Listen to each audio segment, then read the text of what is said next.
Welcome back to Beaver Creek. I am joined now by Brandy Robinson, and she is with Premier Ports, and Yes. we are going to talk about wines and grapes from Portugal. So thanks for coming up here this morning and Thank you so braving the much for having cold. me. I know, right? It's a little chilly this morning, but it's going to get warmer later, and is. snow's in the forecast, so very exciting. Exactly, Yeah. because you're a snowboarder. I am a snowboarder. And do you I drink love port it. after you snowboard? Of course I do. Okay. I mean, there's no better environment than Beaver Creek and Vail to get out and get next to the fire and cozy up with a little bit of Graham's 20-year tawny or the Dow's late bottle vintage. So lots of different styles that you can have whenever you're around the fire. Okay, so let's get into ports a little bit more because they are considered a dessert wine. So you typically drink them after your meal. That is true. That is true. So premium port wines, we do a couple of different things. We have been doing some dry wines from the Douro Valley as well. And so those are really interesting, and they're really starting to make a mark in the wine world. Up until the 80s, it was pretty much a field blend whenever they were harvesting in the Douro Valley of Portugal. And since the 80s, they have been doing a little bit more site-specific varietal planting. So they can figure out where these varietals are going to grow best.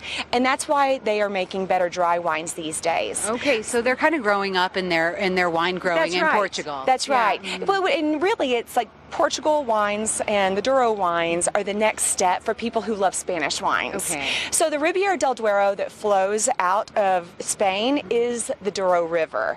So there are a lot of similarities in terms of the minerality and the brightness. And with this particular wine that I brought today, the Postscriptum, this is a project called Pratt's in Symington. And so it's Bruno Pratt's from Chateau Côte d'Estrennel in Bordeaux and the Symington family who owns and produces the Graham's ports and the Dow's ports, as well as Coburn's. And so Postscriptum is a second label under Crisea, and this particular bottle is Touriga Nacional and Touriga Franca. So you probably haven't heard of those. I was going to say, varietals. are those grapes, Brandy? I know, right? Well, Touriga Nacional, to kind of help you understand how it works with this wine, Touriga Nacional is similar to Cabernet. Ooh. So it has the structure, it has the tannins, so that's how it's similar to Cabernet, but it's also Touriga Franca, which is like Merlot, so it offers the lovely aromatics, it has a velvety texture. So people who love a blend from California or Bordeaux, this is kind of like Bordeaux meets the Douro Valley. I love a Bordeaux. I think it is just a nice kind of mellow, but has a lot of flavor. Exactly, Yeah, so that's exactly. what we're going to get out of this one. Absolutely. Oh, cool. I Yeah. like that a lot. And will you be pouring that tonight at the Grand Tasting? I sure will. Okay. Yeah. And are you going to be pouring port as well? Yes, I will. So I'm going to have the ports that I have here along with a couple of other items.